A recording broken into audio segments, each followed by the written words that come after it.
اور دوسری بات یہ تھی کہ اس خطبے کے تھوڑے ہی عرصے بعد میرے نبی پاک نے وصال ظاہری فرمایا، اور اس خطبے کو رسول پاک صلی اللہ تعالی علیہ وسلم نے شروع کہاں سے فرمایا؟ یہ خطبہ دیکھیں شروع کہاں سے ہو رہا ہے۔ انسان دنیا میں ملتا بھی ہے، جدا بھی ہوتا ہے، یہ جو جدائی کا وقت ہوتا ہے نا، جدائی کا، شاید بڑی سوچ سمجھ کے کہا تھا حضرت میاں صاحب نے، بڑی غور کر کے انہوں نے کہا تھا کہ دریا کنڈے روخ نہ لائیے، جو آوے روڑ جاوے۔ آپ میدان میں درخت لگاتے ہیں تو کبھی پھل گرتا ہے تو زمین پہ گرتا ہے، اٹھا لیتے ہیں۔ اگر دریا کے کنارے ہو تو وہ تو دریا میں گرے گا اور رڑ جائے گا، چلا گیا، بہہ گیا۔ فرمانے لگے دریا کنڈے روخ نہ لائیے، جو آوے رڑ جاوے، تے پردیسی نال نہ یاری لائیے، او دا جدوں دل کرے ٹر جاوے، وہ تو چلا جاتا ہے۔ یہ خطبہ شروع کہاں سے ہو رہا ہے؟ یعنی ابھی آغاز کلام ہے، بات آگے آئے گی، آغاز کلام ہے۔ میں کہہ چکا ہوں ولی شاید عبادت کر کے بنے، تقوی اختیار کر کے بنے، ولی اللہ کی حرام کردہ ہر شے سے اجتناب کر کے بنے، وہ جس میں شبہ ہے اس سے بھی بچے تو پھر ولی بنے۔ لیکن صحابی تو حضور کی زیارت سے بنتا ہے نا، نبی پاک کی زیارت سے بنتا ہے، اور صحابہ تو وہ صحابہ تھے جن کی ہر صبح عید ہوتی تھی، خدا کا قرب حاصل تھا، نبی کی دید ہوتی تھی۔ وہ تو اس طرح کا ماحول تھا کہ نبی پاک نے فرمایا حضرت ابو ہریرہ سے یہیں بیٹھے رہتے ہو، تھوڑا ذرا کبھی کوئی کام بھی کر لیا کرو، وقفے سے ملنے سے محبت بھی بڑھتی ہے۔ تو حضرت ابو ہریرہ اٹھے اور ستون کے پیچھے سے ہو کے واپس آ گئے۔ فرمایا آ گئے ہو؟ عرض کی حضور دل ہی نہیں لگتا تو جائیں کہاں۔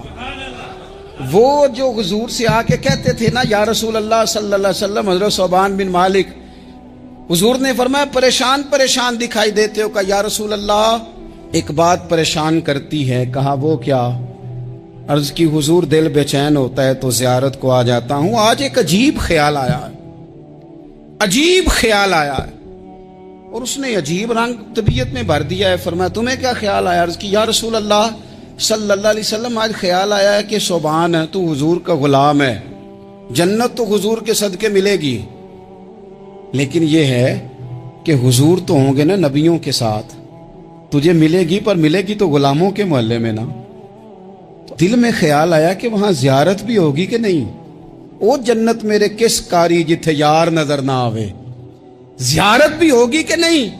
حضور کی بارگاہ میں جب حضرت ثوبان نے عرض کی تو رب کریم نے فرمایا محبوب جو تیری اور تیرے رب کی اطاعت کرے نا، اولئک انعم اللہ علیہم من النبیین والصدیقین والشہداء والصالحین، فرمایا ان کو اللہ نبیوں کے، صدیقین کے، شہداء اور صالحین کے ساتھ ہی جنت میں اکٹھا فرمائے گا، وہ اکٹھے رہے۔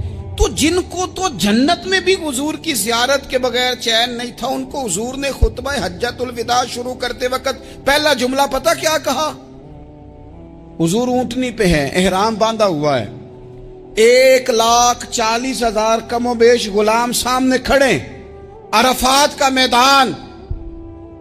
محبوب فرمانے لگے پہلا جملہ، جو درد والے تھے وہ تڑپ گئے، یہ سارے درد والے تھے لیکن کچھ زیادہ مزاج شناس تھے۔ محبوب نے پہلا جملہ کہا، حضور فرمانے لگے لوگوں جس طرح آج اکٹھے ہوئے ہیں شاید اس کے بعد دوبارہ ہم اکٹھے نہ ہوں۔ پہلا اعلان ہی کر دیا کہ یہ تمہارے ساتھ جو آج خطبہ ہے نا، اس میں اشارہ دے دیا کہ دوبارہ نہیں جمع ہوگے، اگلا حج نہیں کرنا، بس ختم ہوئی بات۔ یہ آخری پہلی بات ہی حضور نے یہ بیان کی۔ اب وہ اتنے دل نرم ہو گئے حضور کی بات سن کے، آنکھوں میں آنسو اس طرح آ گئے، طبیعت کا ملان اتنا بڑھ گیا کہ ہر ایک کا دل کشکول بن گیا، ہر طرف سے آہیں اور سسکیاں ہیں کہ حضور کے وہ جملے یوں صحابہ لے رہے تھے جب آپ سے کوئی کہہ دے کہ بھائی یہ وقت بس آخری ملاقات کا ہے، تو پھر انہوں نے وہ تو حضور کی ہر بات ہی توجہ سے سنتے تھے، پر یہاں جو انداز بن گیا وہ انوکھا بن گیا۔ فرمایا شاید دوبارہ ملاقات نہ ہو۔ پھر میرے کریم محبوب صلی اللہ تعالی علیہ وسلم نے فرمایا جس طرح تمہارے لیے یہ شہر حرمت والا ہے، مکہ حرمت والا ہے نا، ایک نیکی کرو تو مکے میں 1,00,000 کا ثواب، حرم مکہ میں ایک گناہ کرو تو